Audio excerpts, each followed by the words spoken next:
मैं देवों के देव महादेव के चरणों पर प्रणाम करती हूँ। मैं गौरी पार्वती माता के चरणों पर प्रणाम करती हूँ। मैं कार्तिक गणेश दोनों भैया के चरणों पर प्रणाम करती हूँ। मैं सभी देवी दुर्गा के चरणों पर प्रणाम करती हूँ। जितने गुरु भाई बहन लोग हैं उनको मैं प्रणाम करती हूँ और महादेव से ही दया मांगती हूँ कि हे महादेव सब पर दया कीजिए, पल पल दया कीजिए। हे महादेव, जितना गुरु भाई बहन लोग का काम रुका हुआ है सबका काम पूरा कीजिए। हे महादेव, मैं ही आपसे दया मांगती हूँ। गुरु भाई बहन लोग, अगर कथा अच्छा लगे तो सब्सक्राइब किया कीजिए, लाइक किया कीजिए, एक दूसरे को शेयर किया कीजिए और कमेंट में हर हर महादेव जरूर लिखा कीजिए। अपना प्यार इसी तरह मुझ पर दिया कीजिए। अपना प्यार आप इसी तरह मुझ पर बरसाया कीजिए और दिया कीजिए। आज मैं आप लोग के जुड़वा दो भाई का कथा सुनाने वाली हूँ। कैसे महादेव दो जुड़वा भाई बिछड़े को मिलाते हैं और कैसे उन पर कृपा होता है। एक नगर में बहुत बड़ा राजा का महल था। वो महल में बहुत सारा नौकर चाकर खटते थे और राजा जो थे वो अपना मंत्री को अपना बहुत करीबी मानते थे। हर बात राजा अपना मंत्री से शेयर करते थे, क्योंकि मंत्री उनका जो था, मंत्री का कोई भी संतान नहीं था। मंत्री बहुत दुखित रहते थे और यही सोचते थे कि काने कौन जन्म के पूरे पाप से मुझे एक भी संतान नहीं है। उसी चिंता में मंत्री के जब भी राजा कोई बात कहते वो हर समय मंत्री यही चिंता में खोए रहते कि मेरा भी कोई बेटा होता जिसे मैं बेटा कहकर बुलाता। उसी समय राजा साहब कहते मंत्री से कि मंत्री, बहुत खुशी की बात है, रानी गर्भवती है मेरी। यह सोचकर मंत्री बहुत प्रसन्न हो जाता है और कहता है कि तो बहुत शुभ समाचार है महाराज। रानी को जुड़वा बच्चा होता है। मंत्री सोचता है कि क्यों ना एक बच्चा को मैं चुरा ले जाऊं, क्योंकि मेरे पास तो कोई संतान है नहीं और मेरा भी संतान का मैं मुख देखा नहीं हूँ। मुझे विवाह कर ले हुए इतना दिन बीत गए हैं मगर अभी तक भगवान ने मुझ पर ताका नहीं है। और मंत्री दाई माँ से मिल जाता है, उसे कुछ पैसा देता है और उनको कहता है, दाई माँ पहली बतलाती हैं कि रानी तो लगता है कि दो गो बच्चा है, उनका पेट ढेर बड़ा है, लगता है कि रानी को दो गो बच्चा होगा। यही बात सोचकर मंत्री कह रहता है दाई माँ से, अगर दो गो होगा तो एक लड़का आप मुझे दे दीजिएगा, मुझ पर बहुत उपकार होगा, क्योंकि मेरा कोई भी संतान नहीं है। दाई माँ कहती हैं कि ठीक है, मगर राज कभी खुलना नहीं चाहिए, नहीं तो राजा साहब मुझे फांसी पर लटका देंगे। मंत्री कहता है कि मैं कभी भी ये राज नहीं खोलूँगा। महादेव की कृपा से रानी को दो गो लड़का होता है। दोनों लड़का बहुत ही सुंदर रहते हैं, राजकुमार। उसी समय दाई माँ एक बच्चा को कपड़ा में, लाल कपड़ा में लपेट कर लाती हैं और मंत्री को धीरे से अंधेरी रात में देती हैं। मंत्री वो बच्चा को अपना घर पर लेकर जाता है और अपना पत्नी से कहता है कि तुम इसे लेकर अपनी गांव चले जाओ और वहीं पर रहना, जब तक ये बच्चा सियाना ना हो जाए तब तक तुम यहाँ पर रहने के लिए नहीं आना। क्योंकि मंत्री जहाँ राजा रहते थे वहीं पर अपना पत्नी को लेकर रहता था। पत्नी कहती है कि आपने कहाँ से बच्चा लाकर मुझे दिया है, मेरा सोना गोदी आपने भर दिया। मंत्री कहता है ढेर सवाल जवाब नहीं करो, मैं जो कह रहा हूँ वही करो। उसी समय मंत्री की पत्नी वो छोटा सा बच्चा को लेती है और लेकर अपना गांव चली जाती है, उसको वहीं पर पोसने पालने लगती है। इधर राजा साहब को मालूम होता है कि एक राजकुमार जन्म लिए हैं। राजा साहब उसी समय अपना गला का चंद्रहार उतारते हैं और दाई माँ को देते हैं और खुशी खुशी रहने लगते हैं। मगर उसी दिन से ये कार्यक्रम चालू हो जाता है। जैसे मंत्री की पत्नी उसे जुड़वा को लड़का को लेकर गांव पर जाती है, वो लड़का वहाँ पर रोने लगता है, खूब रोने लगता है, क्योंकि माँ का दूध तो उसे मिलता नहीं है। जैसे वो रोता है उसी तरह पेट भरला रहला पर भी राजकुमार यहाँ खूब रोने लगते हैं। कितनों रानी अपना दूध पिलाएं, राजकुमार रोए जाए। पूरा महल में हलचल मच जाता है कि आखिर क्या हो गया है कि राजकुमार इतना रो रहे हैं।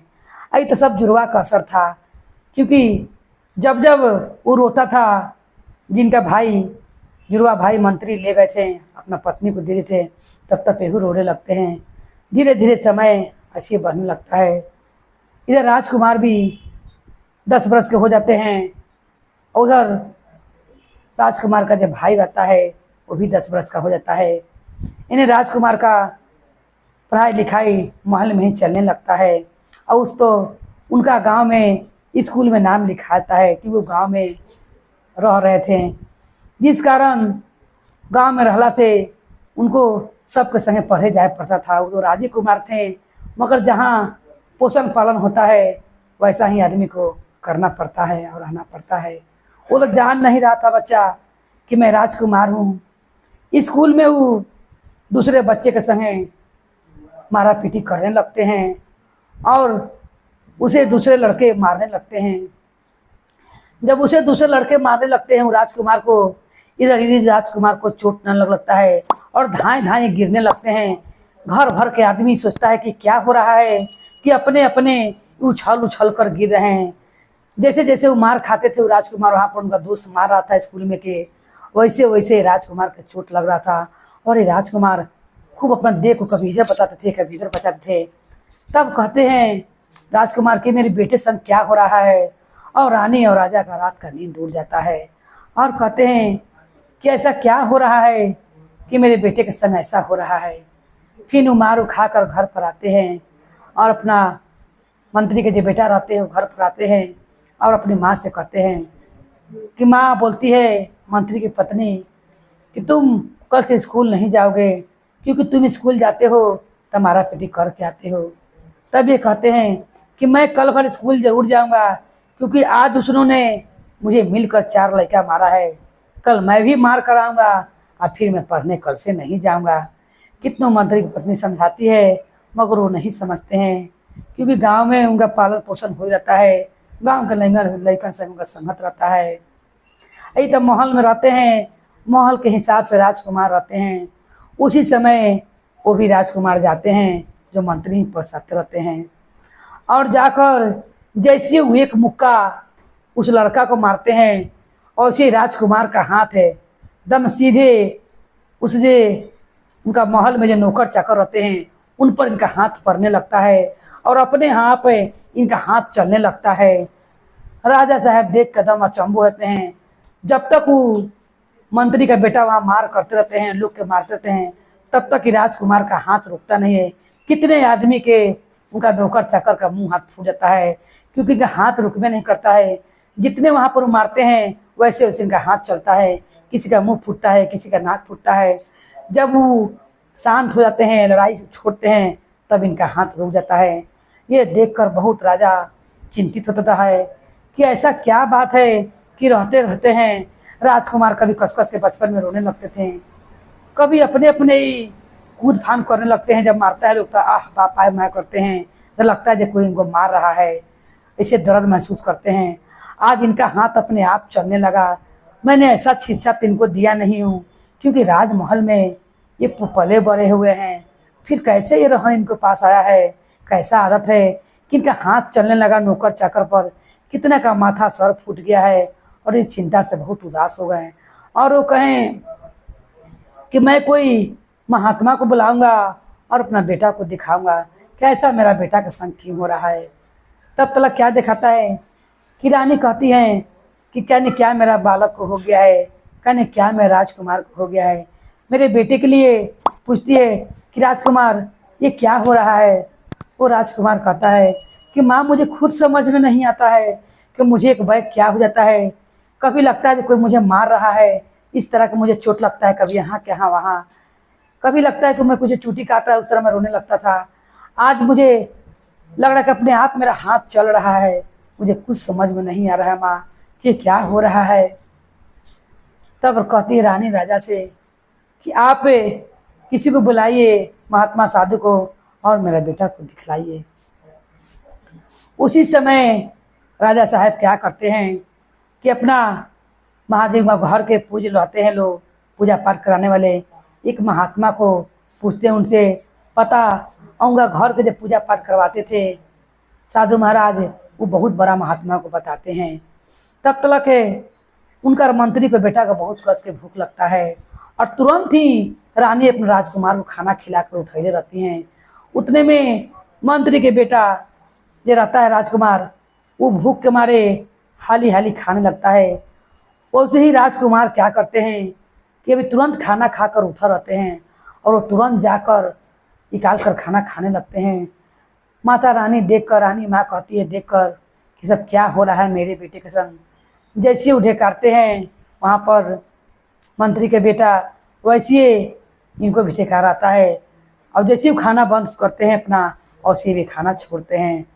तब राजा साहेब कहते कि कल से मैं परसों नहीं होने दूंगा और जाकर वो महात्मा को बुलाकर लाते हैं। जब महात्मा को बुलाकर लाते हैं और कहते हैं कि ऐसा घटना मेरे बेटा संग क्यों बीत रहा है, आप मुझे देखिए और बताइए कि ऐसा क्यों हो रहा है। तब वो महात्मा आते हैं और कहते हैं कि राजन, इसका कोई जुड़वा भाई था। देखकर कहते हैं, क्योंकि बहुत ज्ञानी रहते हैं, आँख मूंदते सब दृश्य देख लेते हैं ये कैसे कैसे क्या हुआ था, किस तरह राजकुमार को मंत्री अपना पत्नी को दे दी थी और किस तरह गांव में उनका पालन पोषण हो रहा है। वो कहते हैं महात्मा कि आपका इसका एक जुड़वा भाई है बर, जिसको दाई माँ ने मंत्री को दे दिया है, उन्हीं के घर आपका लड़का पोसा पला रहा है। क्योंकि जैसे जैसे वो करता है वैसे वैसे इसको संग होता है, क्योंकि वो भी राजकुमार है। कोई जुड़वा होता है तो उसका असर जरूर होता है, क्योंकि जैसे जैसे वो करेगा बड़ा वाला, वैसे वैसे छोटा वाला भी करेगा। ये बात जब राजा सुनता है, कहते हैं मंत्री को तुरंत बुलाते हैं और कहते हैं कि मंत्री, तुमने मेरे संग बहुत विश्वासघात किया है। मैंने तुम्हें अपना भाई समझकर, अपना संबंधी समझकर हर बात तुमसे शेयर किया और तुमने मेरा ही राजकुमार को चुराकर और अपना पत्नी को दे दिया है। मेरा बेटे से मुझे मिलाओ। उसी समय मंत्री क्षमा मांगता है और कहता है कि महाराज, मैं स्वार्थी हो गया था, मेरा एक संतान नहीं था, जिस कारण मैंने राजकुमार को अपने पत्नी को दे दिया आंचल में, क्योंकि मेरी पत्नी माँ नहीं बन सकती या ना मैं पिता बन सकता हूँ, इसीलिए मुझे क्षमा कर दीजिए। आपका बेटा सुरक्षित है, आपका राजकुमार सुरक्षित है। और राजा को लेकर जाते हैं मंत्री और वही राजकुमार को वहाँ से ले आते हैं। उनकी पत्नी आती है जो उनका पोलन पालन कर रहती है। वो कहती है कि आप कहाँ ले जा रहे हैं। उसी समय मंत्री बताते हैं कि तुम पूछती थी ना कि मैं कहाँ से बच्चा ला कर तुम्हारे गोद में डाल दिया हूँ। ये बच्चा कोई आव नहीं, ये राजा साहब का बेटा है, ये राजकुमार है। हम लोग के पास इसका ज़िंदगी भी अच्छा से नहीं कट रहा है, छोटा स्कूल में पढ़ता है और इस संगत में रहकर बिगड़ भी जा रहा है। गांव जवार में रहकर इसको राजमहल में ही रहेगा और ये अपना भाई संग रहेगा और अच्छा वातावरण सीखेगा। राजकुमार कहता है, जो राजकुमार फूलन पासन भर जाता है, उनका यहाँ कहते हैं कि मैं राजा साहब का बेटा जरूर रहूँगा, मगर माता पिता आप ही मेरा रहिएगा, क्योंकि जब से मैंने अपना नैन खोला है और जब से मैंने अपना होश संभाला है, मैंने इन्हीं को माता माना है और मैंने आप ही को पिता माना है। राजा साहब बात सुनकर खुश होते हैं और कहते हैं कि गांव में रहकर भी तुम्हें राजपाट का तनिक भी लोभ नहीं है, तुम्हारा बुद्धि ठीक है, नहीं दूसरा कोई रहता और जैसे तुम वहाँ पर गांव जवान में रह रहे हो तो मन में जरूर लालच होता, मगर तनिक भी बेटा तुम्हारा मन में लालच नहीं है। मैं तू मंत्री को और उनका पत्नी को सब दिन के लिए महल में रख लूँगा, सब कुछ साथ में रहा जाएगा। भगवान महादेव की कृपा से दोनों भाई संगे रहने लगते हैं। दोनों राजकुमार एकदम हूबहू के संग रहते हैं। दोनों भाई संगे रहने लगते हैं और मंत्री के पत्नी भी उसी महल में रह लगते हैं। सब परिवार, पूरा राजा साहब, रानी साहब, पूरा मिलजुल कर पूरा परिवार एक संगे रहते हैं। और भगवान की कृपा से बिछड़ा भाई मिल जाता है जो बचपन में चोरी हो गया था। जैसे महादेव ने उनका बिछड़ा भाई को मिला दिया, वैसे महादेव सब पर कृपा करे। बोलिए हर हर महादेव की जय, गौरी पार्वती मैया भवानी की जय, भैरव भैया की जय, हर हर महादेव की जय।